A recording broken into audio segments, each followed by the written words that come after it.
Secretary of State James Baker had major progress to report today in his latest mission to promote peace in the Middle East. 6 Persian Gulf countries have promised to participate in the proposed Middle East Peace Conference that Baker is scrambling to put together. And they've also agreed to hold separate talks of their own directly with Israel. Tonight, the Secretary of State is in Damascus preparing to apply his persuasive skills on the last Arab holdout. ABC's John McWethy is there. Secretary Baker arrived in Syria hoping to use the announcement by the Gulf states as crucial new leverage in his bid to set up a regional peace conference. Unlike past trips to the Middle East, Baker today described his mood as hopeful.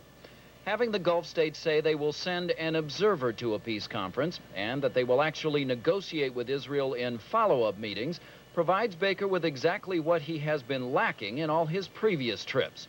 A public pledge that some Arab states that fought in the Gulf War are now willing to talk to Israel. We think this is an important decision, and we think it demonstrates that Arab governments will attend a conference if a conference is held.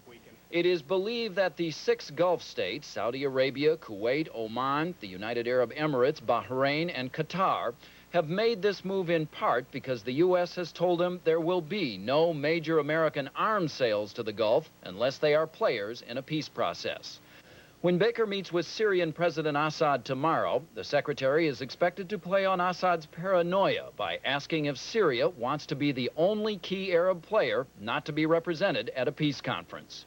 When meeting with the Israelis 3 days from now, it's anticipated Baker will argue that the Arab states have finally made a significant gesture, and it's now time for Israel to do the same. Despite signs that diplomacy on the peace process is now accelerating, Baker admits that many of the same old barriers to a peace conference still exist. How the Palestinians will be represented, and the continued construction of Israeli settlements on occupied Arab land. But sources say Baker is carrying new initiatives on how to overcome those barriers. And when combined with Soviet efforts and the new initiative by the Gulf states, it appears that prospects of actually holding a peace conference, though still a long shot, are now sharply improving. John McWethy, ABC News, Damascus. Israel's reaction to today's news was cautious but positive. Israeli officials say they want to hear more details directly from Secretary Baker. But they say they like what they've heard so far.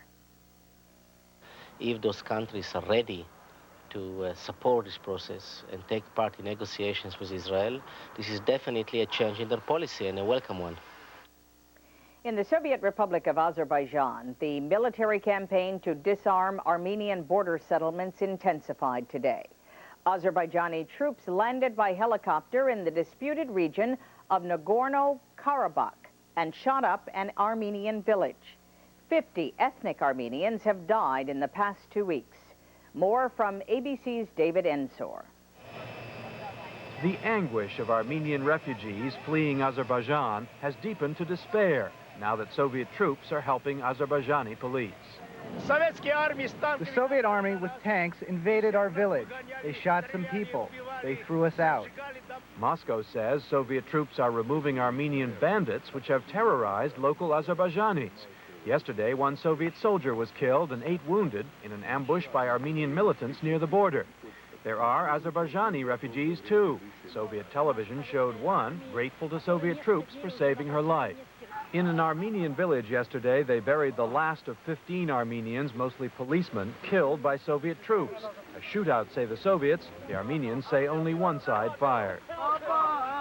Some say Moscow favors Azerbaijan because Armenia has declared its desire to leave the Soviet Union. They want to frighten us by killing.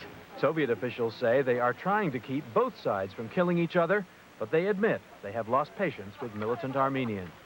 David Ensor, ABC News, Moscow. President Bush and Soviet President Gorbachev held a 45-minute telephone conversation today, during which Gorbachev accepted an offer to send American experts to Moscow to discuss Soviet food distribution. The conversation was described as wide-ranging, covering arms control and economic issues. However, no date was set for another superpower summit. The long-range prospects for the Soviet Empire, both economic and political, will be the topic tomorrow on This Week with David Brinkley. Guests will include Gorbachev spokesman Sergei Grigoriev. In Vietnam's capital of Hanoi, a team of American officials wrapped up 3 days of talks aimed at setting up an office there to resolve cases of U.S. soldiers still listed as missing after the Vietnam War. Washington still lists 2,278 soldiers as missing in Vietnam, Laos, and Cambodia. More from ABC's Kathleen Delasky. After 26 years on the missing in action list, Thomas Plants finally got his funeral this week. The Vietnamese have just sent his remains to his family. The Plants can now close this painful chapter, but they are considered lucky. Only a handful of missing in action cases have been resolved. Now, though, Vietnam is desperately seeking financial aid and wants to at least appear cooperative. The new U.S. office in Hanoi is one sign of hope, and there is another. Vietnam's leader, General Secretary Lin, met with Senator John Kerry earlier this week and reportedly made several promises.